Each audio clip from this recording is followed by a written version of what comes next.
بسم اللہ الرحمن الرحیم اللہم یا رحمن یا رحیم ویا ارحم الراحمین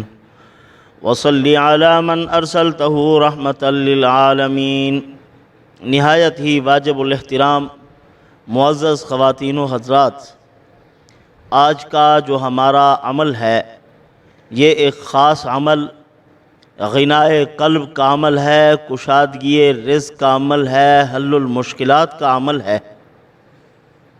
پریشانیاں اور مصائب اور مسائل سے نکلنے کا عمل ہے۔ یہ اللہ والوں کا ایک خاص عمل، اور اس کے متعلق علماء نے لکھا کہ یہ حاملین عرش فرشتوں کا، اللہ کے عرش کو تھامنے والے فرشتوں کا عمل ہے۔ وہ اللہ کے اس نام مبارک کے ذریعے سے اللہ کو یاد کرتے ہیں، اللہ کا ذکر کرتے ہیں۔ تو جن جن لوگوں نے اللہ تعالیٰ کے اس مبارک نام کے ساتھ اور ان آیات مبارکہ کے ساتھ اپنا تعلق قائم کیا، پروردگار عالم نے ان کے لیے ایسے ایسے دروازے کھولے رزق کے، اور مصیبتوں سے نکلنے کی ایسی ایسی سبیلیں پیدا کر دی کہ دنیا ان کو دیکھ کر سمجھ نہیں سکتی، پہچان نہیں سکتی کہ کیا آیا یہ وہی لوگ ہیں جو کل تک بڑی قسم پرسی میں اور غربت و افلاس میں وقت گزار رہے تھے، آج یہ کس مقام پہ پہنچ چکے ہیں۔ تو یہ عظیم نام ہے اللہ جل جلالہ و عم نوالہ کا، جس کے ساتھ اپنا مضبوط تعلق اگر قائم کر لیا جائے، خصوصاً اس نام کے ساتھ جو لوگ موسوم ہیں وہ بھی اس مبارک نام کو پڑھیں، وہ ان کے نام کا وفق ہے، اللہ تعالیٰ ان کے اوپر خصوصی اثر ڈال دیں گے اور اس کی بے انتہا برکات اللہ پاک پیدا فرما دیں گے۔ وہ خود بے انتہا ہے، اس کے نام بھی بے انتہا اثرات رکھتے ہیں۔ اکثر بیشتر میں کہتا ہوں بے شمار بے انتہا، تو بندے سوچتے ہوں گے کہ کیا مطلب ہے ان کا۔ جب وہ خود لامحدود ہے تو اس کے اسماء و صفات بھی لامحدود ہیں، اس کی حکومت و سلطنت بھی لامحدود ہے، اللہ کی ذات عالی آپ خود لامحدود ہیں۔ جو آدمی 10 مرتبہ اللہ کے اس مبارک نام کو آسمان کی طرف ہاتھ اٹھا کر، ہاتھ دراز کر کے اپنی احتیاج کو اللہ کے سامنے ظاہر کرتے ہوئے یہ اس میں مبارک پڑھتا ہے، اللہ پاک آسمان سے اس کے لیے غنا کا دروازہ کھول دیتے ہیں، اس کا دل بھی بھر جاتا ہے اللہ کی رحمت اور برکت سے، وہ بھوکا نہیں رہتا۔ وہ مبارک نام یا باسط، یا باسطو، اللہ کے اس نام کا تعلق یا باسطو کا اور یا معز کا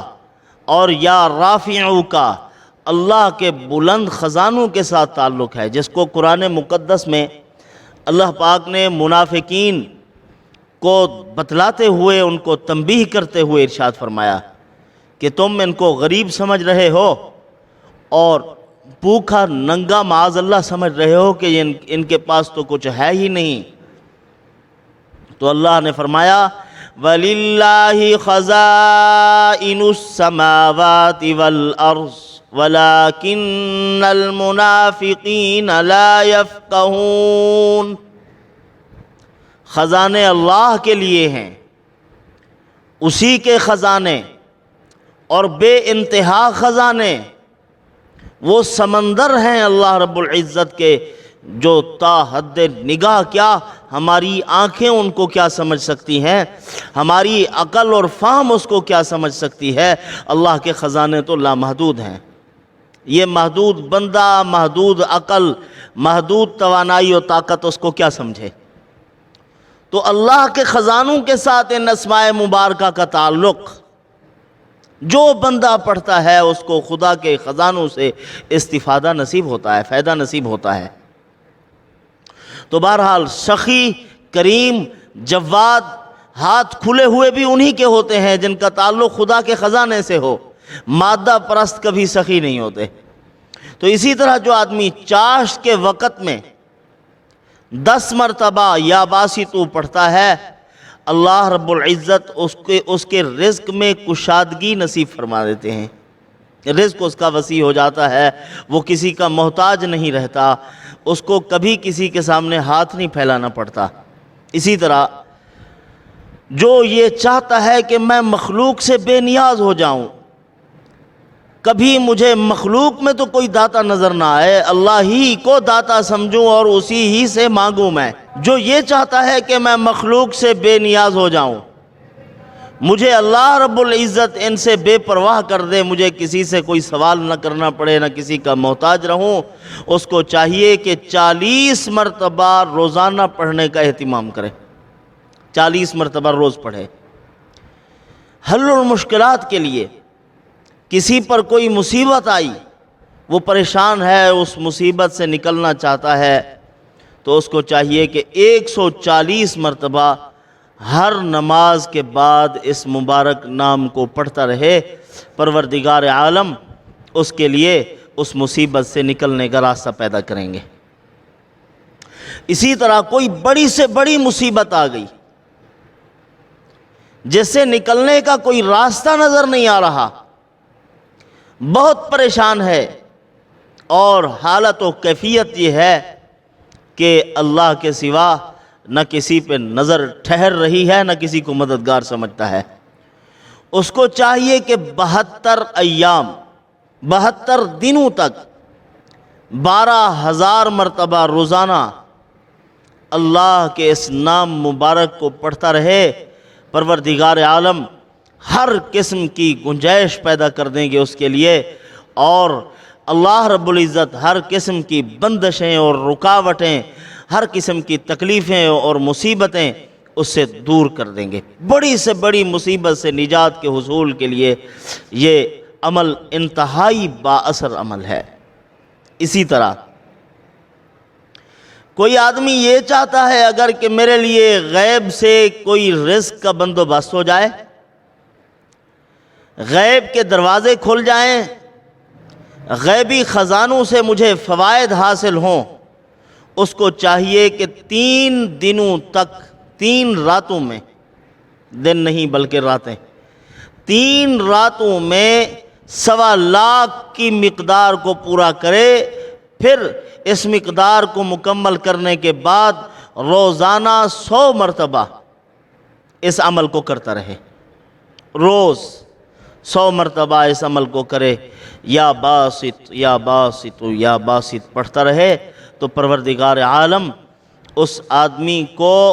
غیب سے اس کو رزق بھی عطا فرمائیں گے، اور ہر مشکل سے نکلنے کے لیے غیب سے اللہ پاک راستہ پیدا فرمائیں گے۔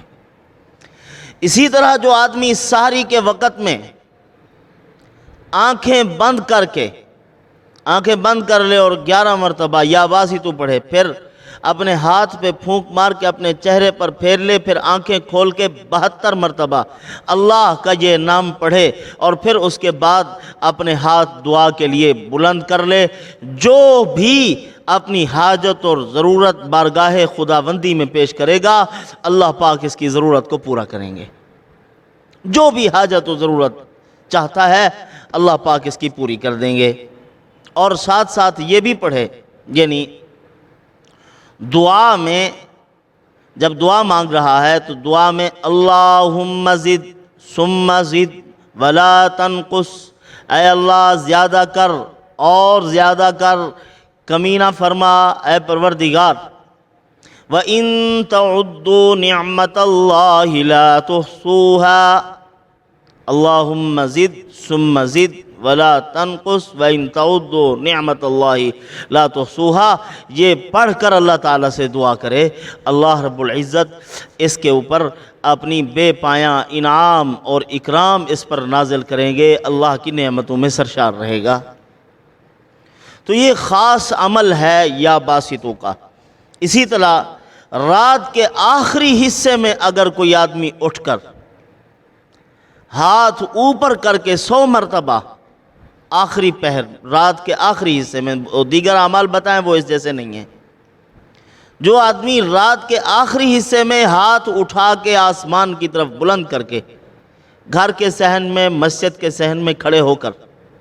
100 مرتبہ اگر یا باسی تو پڑھتا ہے، کسی قسم کا کوئی غم، کوئی علم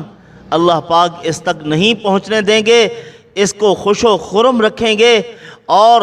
اس کو انبساط عطا کر دیں گے، یعنی ہر وقت اس کے چہرے پہ بشاشت اور پھول کھلتے رہیں گے، خوش و خرم رہے گا، کوئی تکلیف نہیں آئے گی اس پر۔ اگر آ بھی سکتی ہے بالفرض والمحال، اگر آ جائے کوئی مصیبت تو پھر بھی اللہ پاک اس کو سہنے کی توفیق عطا فرما دیتے ہیں، بندے کو وہ تکلیف زیادہ تکلیف محسوس نہیں ہوتی۔ تو اللہ رب العزت پھر اس کو ایسی جگہ سے اللہ پاک اس کے رزق کے اسباب پیدا کریں گے جہاں سے اس کو وہم و گمان نہ ہوگا۔ وَمَن يَرْزُقْهُ مِنْ حَيْثُ لَا يَحْتَسِبُ۔ اگر اسی کے ساتھ یا باسی تو بھی پڑھتا ہے، اللہ یبسط الرزق لمن یشاء ویقدر، اے اللہ تو ہی روزی تنگ کرتا ہے، تو ہی وسیع کرتا ہے۔ اللہم ارزق، اے اللہ اللہم ارزقنی، مجھے روزی عطا کر دے۔ یا رزاق بھی ساتھ ملا کر اللہ تعالیٰ سے دعا کرے، یہ قبولیت کے اور زیادہ قریب ہے۔ تو بہرحال برادران عزیز، اگر دنیا میں کسی نے بھی انفاق کا طعنہ دیا کسی کو کہ ہم خرچ کرتے ہیں، ہم کسی کو کچھ دے رہے ہیں، کسی کے کچھ مفاد ہمارے ساتھ وابستہ ہیں، تو وہ آدمی اپنے عقل کے فطور میں مبتلا ہے، اس کا دماغ ٹھیک نہیں، اس کی سوچ ٹھیک نہیں ہے۔ اللہ پاک فرماتے ہیں یہ سلسلے میرے ہیں اور رزق کے راستے بھی میں نے پیدا کیے ہیں، جس کو چاہوں جتنی عطا کروں، اور اپنے کچھ بندوں کی روزی میں نے اپنے کمزور بندوں کا حصہ ڈال دیا ہے۔ اسلام شخصی خوشحالی کا قائل نہیں، اگر اللہ نے تجھے عطا فرمایا تو تیرے بھائی کو بھی خوش رہنا چاہیے، اس کو بھی دے۔ یہ نہیں کہ تجھے تو رزق مل گیا اور تو اللہ تعالیٰ سے حاصل کر رہا ہے، اللہ تعالیٰ تجھے بہت دے رہے ہیں، لیکن یہ کوئی انصاف نہیں ہے کہ تیرا مسلمان بھائی تجھ پہ خوش نہیں ہے، وہ بیچارہ بھوک میں مر رہا ہے۔ یہی بات کی تھی غزوہ بنو مستلق میں، چھوٹے سے عمر کے صحابی، چھوٹی عمر کے صحابی، کوئی چھوٹا نہیں، الصحابۃ کلہم عدول، صحابہ کرام سارے کے سارے عادل ہیں، سارے منصف مزاج، سارے محفوظ من اللہ، اللہ کی طرف سے محفوظ ہیں۔ چھوٹی عمر کے تھے، اس وقت ایک مہاجر اور ایک انصاری کی تھوڑی سی بات پہ لڑائی ہونے لگی، تو وہیں بیٹھ کے عبداللہ بن ابی سلول نے عجیب قسم کی باتیں شروع کر دی، زمانہ جاہلیت کے اختلاف کو ہوا دینے لگ گیا، کہا کہ ہاں پتہ چل رہا ہے نا تمہیں، کل تم نے ان کو بلایا، ان کو زمینیں دی، اپنی جائیدادیں تم نے تقسیم کر دی، ان کو کھلایا پلایا، اب یہ طاقتور ہو گئے نا، تمہارے ساتھ لڑ رہے ہیں، اب تم ان پہ خرچ نہ کرو۔ لا تنفقوا على من عند رسول الله حتى ينفضوا ولله خزائن السماوات والأرض ولكن المنافقين لا يفقهون۔ عبداللہ بن ابی سلول کہنے لگا اب میں تمہیں ایک بات بتاتا ہوں، تم ان پہ خرچ کرنا چھوڑ دو، ان کو کچھ نہ دو، یہ جو حضور کے ارد گرد پھرتے ہیں یہ چھوڑ کر بھاگ جائیں گے، اب ان کو کچھ نہ دو۔ رسول اللہ صلی اللہ علیہ وسلم کو پتہ چلا لڑائی ہو رہی ہے، آپ وہاں پہنچ گئے، موقع پر صلح ہو گئی۔ زید ابن ارقم رضی اللہ تعالی عنہ نے آ کر بتلا دیا، لوگ اس کو روکتے رہے کہ تو نہ بتا حضور صلی اللہ علیہ وسلم کو۔ اس نے کہا یہ جو جملے اس نے کہے ہیں حضور صلی اللہ علیہ وسلم کے لیے معاذ اللہ ذلیل کے الفاظ اس نے استعمال کیے، میرا باپ بھی کہتا میں پھر بھی بتاتا، میں بتاؤں گا آپ صلی اللہ علیہ وسلم کو۔ جب انہوں نے بتائے تو لوگ اکٹھے ہو گئے، منافقین تھے اس کے ساتھ، وہ پنچیت لے گئے، بڑے بڑے لوگ اکٹھے ہو گئے کہنے لگے یا رسول اللہ یہ بچہ ہے بھول رہا ہے۔ حضور نے فرمایا چلو رفع دفع کرتے ہیں، چھوڑو اس کو۔ زید بن ارقم رضی اللہ تعالیٰ عنہ چھپتے پھر رہے ہیں، کبھی اس طرف چھپ رہے ہیں کبھی اس طرف چھپ رہے ہیں کہ میری تو بے عزتی ہو گئی۔ حضرت عمر رضی اللہ تعالیٰ عنہ کی بھی یہ بات معلوم ہو گئی، اور عبداللہ بن ابی کے بیٹے تھے، ان کا نام بھی عبداللہ تھا، انہوں نے حضور کی خدمت میں عرض کیا یا رسول اللہ اگر آپ مجھے حکم فرمائیں میں اپنے ابا کی گردن کاٹ کے آپ کی خدمت میں پیش کرتا ہوں۔ ایمانی غیرت بڑی چیز ہوتی ہے، آپ کے لیے یہ غلط الفاظ استعمال کرے چاہے میرا باپ بھی کیوں نہیں ہے، میری غیرت اس کو برداشت نہیں کرتی۔ آپ صلی اللہ علیہ وسلم نے فرمایا کہ نہیں اس کو کچھ نہ کہو، یہاں تو ہم اس کو قتل کریں گے، لوگ باہر کے بیٹھ کے یہ کہیں گے کہ محمد اپنے ساتھیوں کو قتل کر رہا ہے، یہ پھر تو ہمارے ساتھ رہے ہیں نا، یہ لوگ غلط فہمیاں پھر پھیلائیں گے، آپ اس کو کچھ نہ کہو۔ حضرت عمر رضی اللہ عنہ بھی غصے ہوئے۔ اب زید بن ارقم رضی اللہ عنہ کہتے ہیں مجھے یقین تھا کہ اللہ تعالیٰ میری گواہی دیں گے کہ میں سچا ہوں۔ ان کے دماغ میں فطور تھا، عبداللہ بن ابی سلول اور اس کی جماعت اور اس کے کارندے اور منافقین وہ یہ سمجھتے تھے کہ ہم کھلا پلا رہے ہیں ان کو، یہ انصار دے رہے ہیں مسلمانوں کو، انہوں نے اثار کیا، قربانیاں کی۔ اللہ تعالیٰ نے فرمایا تمہارے پاس کہاں سے آیا ہے؟ وَلِلَّهِ خَزَائِنُ السَّمَاوَاتِ وَالْأَرْضِ، آسمان کے خزانے بھی میرے ہیں، زمین کے خزانے بھی میرے ہیں، یہ عطا بھی میری ہے، تقسیم بھی میری ہے، تمہیں بھی میں نے عطا کیا۔ اور ان صحابہ کرام انصار صحابہ کرام کے دلوں میں یہ جذبہ کس نے پیدا کیا ہے؟ یہ بھی میں پروردگار کی عطا ہے، کوئی کسی کو ایک تنکا دینے کو تیار نہیں، میں نے ان کے دلوں میں یہ جذبات پیدا کر دیے کہ تم اپنی زمینیں تقسیم کرو۔ انہوں نے اپنی زمینیں تقسیم کی، انہوں نے اپنی جائیدادیں تقسیم کی، یہ جذبہ بھی میری عطا ہے، میں نے کر دیا تھا ایسے۔ وَلِلَّهِ خَزَائِنُ السَّمَاوَاتِ وَالْأَرْضِ وَلَكِنَّ الْمُنَافِقِينَ لَا يَفْقَهُونَ، منافق آدمی تو یہ موٹی سوچ سے بھی محروم ہوتا ہے، بے وقوف بے عقل آدمی۔ فرمایا کہ وَلَكِنَّ الْمُنَافِقِينَ لَا يَفْقَهُونَ، کہ یہ بے وقوف ہیں، ان کو سمجھ نہیں آ رہی۔ مادہ پرست آدمی کو کیا سمجھ میں آئے؟ وہ تو سر کی آنکھوں سے دیکھ رہا ہوتا ہے کہ یہ سامنے سے آ رہا ہے، ہم سامنے سے کھا رہے ہیں، اس کو اور کچھ نظر نہیں آتا، نہ غیب کی طرف نظر جاتی ہے نہ غیبی خزانوں کو دیکھتا ہے۔ مومن آدمی کی غیب کی طرف نظر ہوتی ہے۔ پھر اس نے یہ الفاظ کہے تھے لَيُخْرِجَنَّ الْأَعَزُّ مِنْهَا الْأَذَلَّ، ہم معزز لوگ ہیں، ہم جب مدینے پہنچیں گے تو معاذ اللہ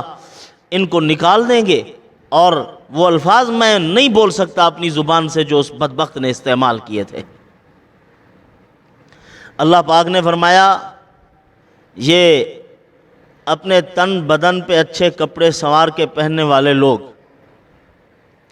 اور اپنے آپ کو خوبصورت سمجھنے والے اور تنعم میں پلے ہوئے، ناز و نعمت کے پلے ہوئے، یہ کیا سمجھتے ہیں کہ ہم ہی بڑے معزز ہیں،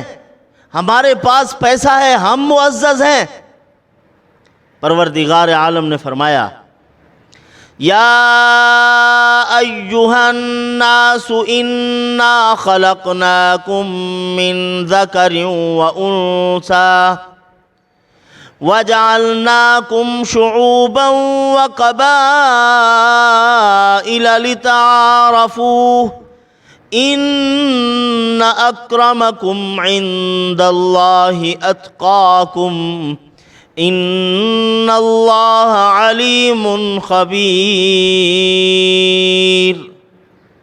یہ بے وقوف کیا سمجھتے ہیں کہ ہم معزز ہیں؟ تم معزز نہیں، تم بیوٹی پارلر سے ہو کے اگر آ جاؤ، اپنے چہروں کو سنوار لو، اگر نماز با جماعت کا، تہجد کا، ذکر الہی اور قرآن کی تلاوت کا تمہارے چہروں کے اوپر نور نہیں ہے، اللہ پاک فرماتے ہیں کہ تم معزز نہیں ہو، معزز میرا بلال ہے، اگرچہ رنگ کا کالا ہے لیکن تہجد گزار ہے۔ یہ معزز ہے، یہ بلال معزز، خباب ابن ارت معزز، صہیب رومی معزز، زید ابن ارقم معزز، ابو فقیہ معزز، میں نے اپنے ان فقیر بندوں کو معزز بنایا ہے۔ اس سے کہہ دو وَلِلَّهِ الْعِزَّةُ وَلِرَسُولِهِ وَلِلْمُؤْمِنِينَ وَلَكِنَّ الْمُنَافِقِينَ لَا يَعْلَمُونَ، وہاں فرمایا یفقہون، یہاں فرمایا یعلمون، وہ سمجھتے نہیں۔ منافق آدمی دو چیزوں سے محروم رہتا ہے، ایک حسن اخلاق، حسن اخلاق سے یہ محروم اور عاری ہے، اور دوسری دین کی سمجھ سے۔ دین کی سمجھ کا نام عقل ہے، عقل سے محروم ہوتے ہیں، بے وقوف ہوتے ہیں، پاگل، ظاہری چیزوں کو دیکھتے ہیں، پس پردہ جو غیب میں اللہ نے چھپا رکھی ہے ان کی طرف نظر نہیں جاتی۔ یہاں اللہ نے فرمایا یہ اتنی موٹا مسئلہ بھی نہیں سمجھ رہے کہ عزت خدا کے ہاتھ میں ہے، اپنے آپ کو معزز سمجھ رہے ہیں۔ فرمایا وَلَكِنَّ الْمُنَافِقِينَ لَا يَعْلَمُونَ، جاہل ہیں یہ لوگ۔ اگر ان کو یہ معلوم نہیں کہ عزت اور ذلت کا مالک اللہ ہے، عزتوں کے خزانے اسی کے پاس ہیں، تو اللہ تعالیٰ نے اس مختصر سی ایک آیت میں پورا مسئلہ سمجھا دیا۔ آخرکار عبداللہ بن ابی آیا اور حضرت عبداللہ رضی اللہ عنہ جو اس کے بیٹے تھے، انہوں نے کہا کہ تجھے اب کہنا پڑے گا کہ تو ذلیل ہے، اپنے آپ کو ذلیل کہے یہاں کھڑے ہو کے کہ محمد رسول اللہ عزت والے ہیں، میں ذلیل ہوں، میں مدینے کے مردوں، عورتوں اور بچوں سے بھی زیادہ ذلیل ہوں۔ اس کو اپنی زبان سے کہنا پڑا تو اس کی اونٹنی کی لگام چھوڑی، کہا آپ مدینے میں داخل ہو سکتے ہو، اس سے اقرار کروایا تھا۔ تو بہرحال عزت اور رزق کے خزانے اللہ کے پاس ہیں، اگر نہیں خرچ کرتے تو رکھو اپنے پاس اپنی دولت کو، اللہ نے تمہاری دولت میں حصہ رکھا ہے غرباء فقراء کا، اس کو خرچ کرو۔ اگر نہیں کرتے تو تمہیں تمہاری دولت مبارک ہو۔ غریبوں کا پیٹ پالنا بھی میرے اللہ کا کام ہے، وہ رزاق ہے، وہ جس راستے سے چاہے گا روزی عطا کر دے گا، اپنے بندوں کو کھلائے گا۔ وما علینا الا البلاغ۔